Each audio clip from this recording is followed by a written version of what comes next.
En un país sumido en la penumbra de un régimen autoritario, el dictador Nicolás Madero gobernaba con puño de hierro. A lo largo de su mandato, había logrado consolidar un poder absoluto, sofocando cualquier disidencia y silenciando las voces que clamaban por libertad. Los pasillos del Palacio de la Sombra, como era conocido su cuartel general, estaban impregnados de miedo. No había rincón en el país donde su nombre no fuera pronunciado con temor. Pero había algo más en el aire, algo que se sentía solo en las noches más silenciosas, cuando la luna se escondía detrás de nubes espesas.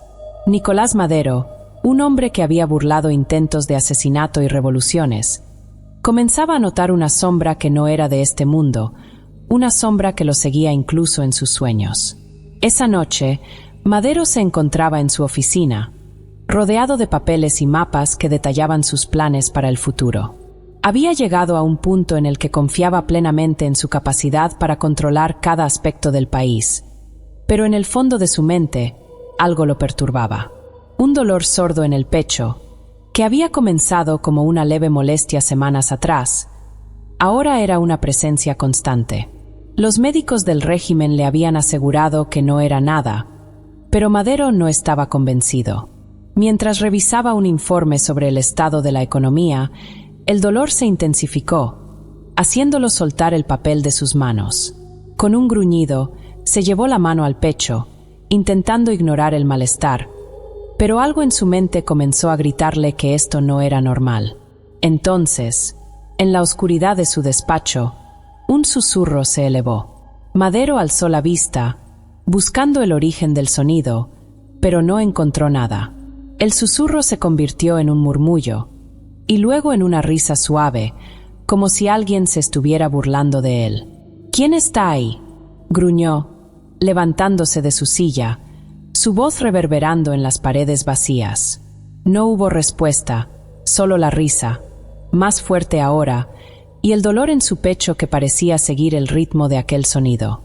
Madero tambaleó, su mano extendida hacia la pared para sostenerse. El mundo a su alrededor comenzó a girar, y antes de que pudiera comprender lo que sucedía, cayó al suelo, su visión desvaneciéndose en la oscuridad. A miles de kilómetros de distancia, en una pequeña isla caribeña, un hombre caminaba por la playa en la oscuridad de la noche. Vestido con ropajes tradicionales y un sombrero de paja, su figura era imponente, a pesar de la edad evidente en su rostro. Era conocido como Ogou Fieri, un nombre que resonaba con poder y misterio entre los habitantes de la isla. Para algunos, era un curandero, un hombre de sabiduría ancestral. Para otros, un brujo capaz de alterar el destino de los poderosos. Ogou Fieri había sido contratado por aquellos que, en la sombra, deseaban ver el fin del reinado de Nicolás Madero. No eran políticos ni soldados. Eran hombres y mujeres que creían en la fuerza de lo sobrenatural, en la capacidad de la magia para hacer lo que las armas no podían. Fieri había preparado el ritual con una precisión meticulosa, invocando a los espíritus del más allá, llamando a las fuerzas que habitaban en los rincones más oscuros de la tierra. Con un cántico en una lengua olvidada, había lanzado la maldición, dirigiendo todo su poder hacia el corazón del dictador. El brujo sabía que su trabajo estaba lejos de terminar. La maldición era solo el primer paso. Ahora, debía esperar y observar, mientras las fuerzas que había desatado comenzaban a manifestarse. Cuando Nicolás Madero despertó en su oficina, el sol ya comenzaba a filtrarse a través de las gruesas cortinas. Se encontraba tirado en el suelo, con el cuerpo entumecido y la mente nublada. Lentamente, se puso de pie, sus ojos recorriendo la habitación en busca de algún indicio de lo que había sucedido. Pero no había nada, solo el silencio y el leve aroma de incienso que no recordaba haber encendido. Con esfuerzo, Madero se enderezó y caminó hacia el espejo en la pared. Lo que vio lo hizo retroceder. Su rostro, siempre duro y sin emociones, ahora mostraba signos de agotamiento extremo. Sus ojos, antes brillantes y llenos de determinación, estaban opacos, como si la vida se estuviera drenando de ellos. Llamó a su médico personal, quien llegó apresuradamente, pero al ver al dictador, su rostro se ensombreció. «Señor Madero, necesito hacerle más pruebas», dijo el médico, evitando el contacto visual. «No necesito pruebas», respondió Madero con voz ronca. «Quiero saber qué me está pasando». El médico, visiblemente nervioso, comenzó a revisar al dictador con los equipos que había traído consigo. Al final, no pudo hacer más que sacudir la cabeza. «No hay nada físicamente mal, señor, pero su estado es preocupante. Tal vez debería considerar descansar un poco». Descansar. La palabra resonó en la mente de Madero como una broma cruel. No podía permitirse descansar, no con tanto en juego. Sin embargo, en el fondo, sabía que algo no estaba bien, algo más allá de la comprensión médica. Los días que siguieron fueron una espiral descendente. El dolor en su pecho se intensificó, extendiéndose a su brazo y luego a su cabeza. Los médicos continuaban sin encontrar una causa física, pero Madero sabía, en lo más profundo, que esto no era algo natural. Y cada vez que el dolor se volvía insoportable, el susurro regresaba, la risa burlona de una presencia invisible. Una noche, mientras se retorcía en su cama, incapaz de encontrar alivio, Madero fue sorprendido por una visita. Un hombre entró en su habitación sin anunciarse, un hombre al que no reconoció al principio, pero cuya presencia parecía llenar la habitación. «¿Quién eres tú?», preguntó Madero, su voz entrecortada por el dolor. El hombre, de aspecto elegante y sereno, lo miró con una sonrisa que no alcanzó sus ojos. «No es importante quién soy, sino lo que sé», respondió. «He venido a ofrecerle una salida». Madero frunció el ceño, luchando por mantenerse enfocado. «¿De qué estás hablando?». «Su malestar, su dolor», dijo el hombre mientras caminaba lentamente alrededor de la cama. «No es una enfermedad común. Es el resultado de una maldición. Una poderosa maldición que ha sido lanzada sobre usted por alguien con conocimientos ancestrales». El dictador lo miró con incredulidad, pero en el fondo, algo en sus palabras resonó como verdad. «¿Qué quieres decir?», preguntó, su voz temblando. «Lo que quiero decir es que ha sido elegido, señor Madero. Alguien ha decidido que su tiempo ha llegado a su fin. Pero no todo está perdido. Hay formas de contrarrestar esta maldición, pero requerirá su total compromiso». Madero, desesperado por encontrar una solución, asintió. «¿Qué debo hacer?». El hombre sonrió de nuevo, esta vez con una satisfacción oscura.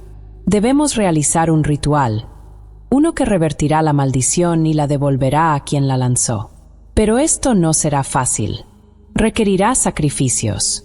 El dictador se encontraba al borde del colapso, dispuesto a hacer lo que fuera necesario para salvarse. Con un esfuerzo, se levantó de la cama, apoyándose en el hombre misterioso. «Estoy listo», dijo, su voz apenas un susurro.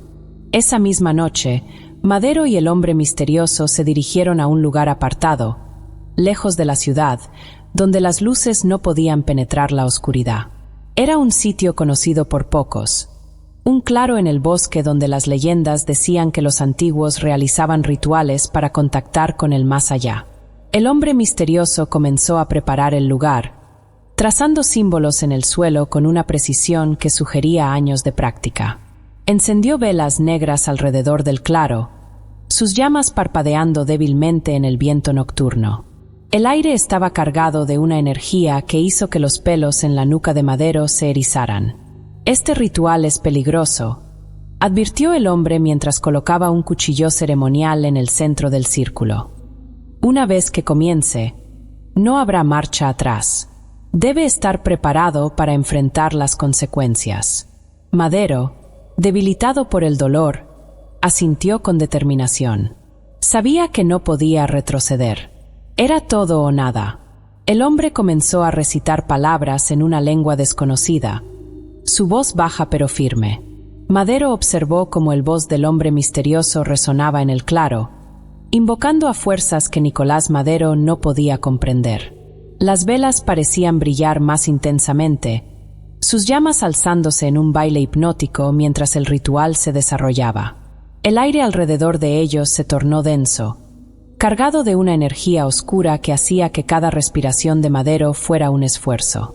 Ahora, señor Madero, debe repetir las palabras que le indicaré, dijo el hombre, entregándole el cuchillo ceremonial.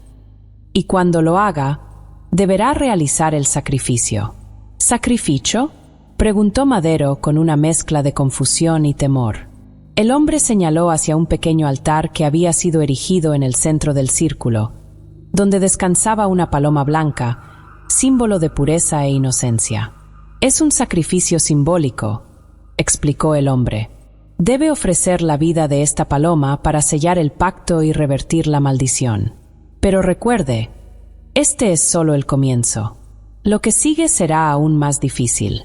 Madero, con las manos temblorosas, tomó el cuchillo y se acercó al altar. La paloma lo miró con ojos brillantes, como si comprendiera lo que estaba a punto de suceder.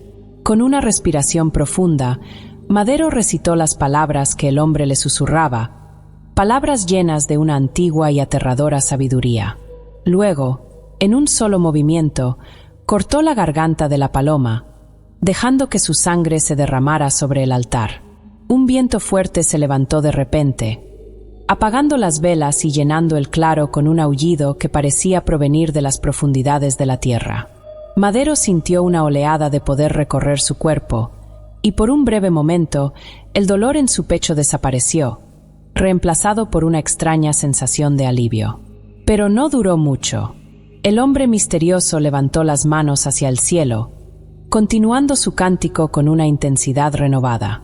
Las sombras a su alrededor comenzaron a moverse, como si tomaran vida propia. Madero sintió que la temperatura descendía rápidamente, y sus ojos se abrieron en horror cuando vio figuras etéreas emerger de la oscuridad. Seres que parecían hechos de humo y sombra, sus formas indistintas pero llenas de malevolencia. «¿Qué es esto?», exclamó Madero, retrocediendo un paso. «Son los espíritus que has llamado», respondió el hombre, su voz ahora sonando distante, como si viniera de otro mundo. «Han venido a reclamar lo que les pertenece».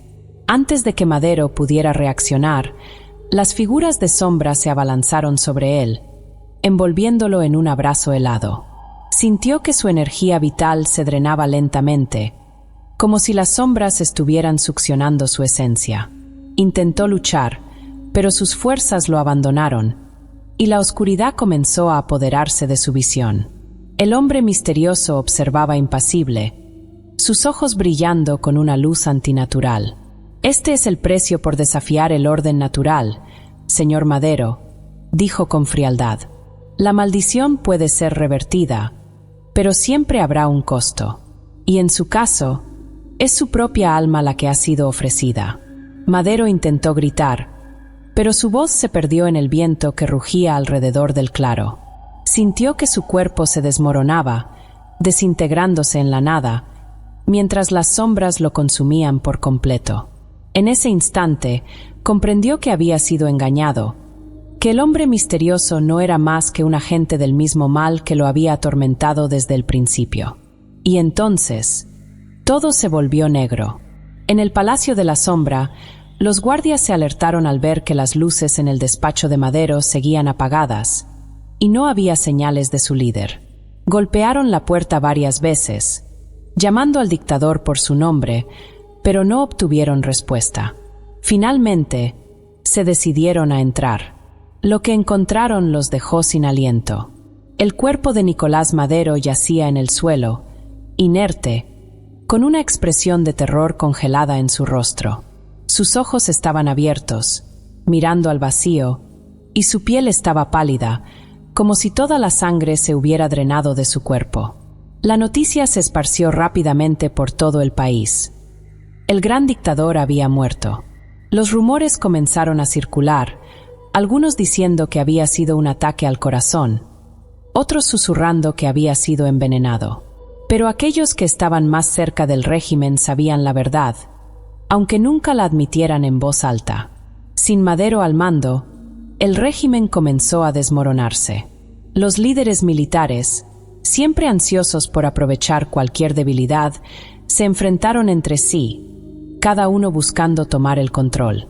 La población, cansada de años de opresión, se levantó en protesta, exigiendo libertad y justicia. El país se sumió en el caos, mientras facciones rivales luchaban por el poder y la economía, ya frágil, colapsaba por completo. La anarquía reinó durante semanas, hasta que un grupo de oficiales militares, apoyados por algunos de los políticos más influyentes, orquestaron un golpe de Estado, prometiendo restablecer el orden. Pero para muchos, el daño ya estaba hecho. Las cicatrices de la dictadura de Nicolás Madero eran profundas, y el país se enfrentaba a una ardua tarea de reconstrucción, tanto física como moralmente. En la pequeña isla caribeña, Hugo Fieri observaba desde la distancia cómo se desarrollaban los acontecimientos. Había cumplido su misión, y el precio había sido pagado. Pero sabía que el ciclo de poder y corrupción continuaría, como siempre lo había hecho. Los hombres como Madero no eran más que peones en un juego más grande, un juego que se repetía una y otra vez a lo largo de la historia. El brujo haitiano recogió sus cosas y comenzó a caminar hacia la selva, desapareciendo en la oscuridad, tal como había venido. Su nombre se convertiría en leyenda, una historia contada en susurros por aquellos que creían en la magia y en la justicia que solo los espíritus podían ofrecer. Pero para los que quedaban, la verdadera lucha apenas comenzaba. El país necesitaba sanar, y las heridas dejadas por la dictadura de Nicolás Madero tardarían generaciones en cerrarse. Sin embargo, en los corazones de los más valientes brillaba una esperanza. La esperanza de un futuro mejor, libre de la sombra del miedo y la opresión. Años después, en una tranquila noche, cuando el país había comenzado a encontrar su camino hacia la paz, un susurro se escuchó en el viento que atravesaba las montañas y los valles. Aquellos que lo escucharon se estremecieron, recordando los días oscuros y el nombre que aún infundía temor: Nicolás Madero. Pero el susurro no era el eco de un hombre muerto. Era la voz de un brujo que había tejido una maldición, una voz que aún rondaba los lugares donde las decisiones más oscuras habían sido tomadas. Y mientras los líderes del nuevo gobierno cerraban sus puertas por la noche, sabían que, en algún lugar, Hugo Fieri seguía observando, esperando el momento en que su poder sería llamado una vez más. Porque en el mundo de los hombres y los espíritus, nada es permanente y todo tiene un precio. Pasaron años desde la caída de Nicolás Madero y el país lentamente se reconstruía. Las cicatrices de la dictadura todavía estaban presentes, pero la esperanza comenzaba a florecer nuevamente.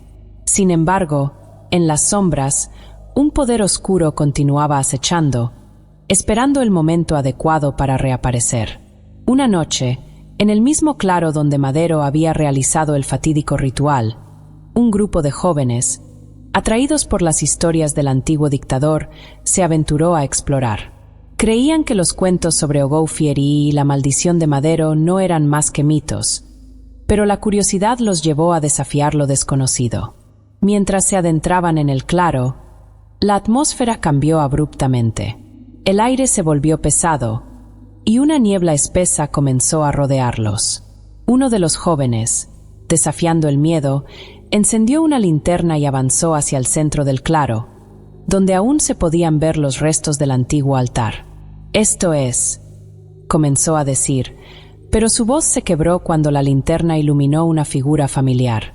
Allí, en el centro del claro, se encontraba Nicolás Madero.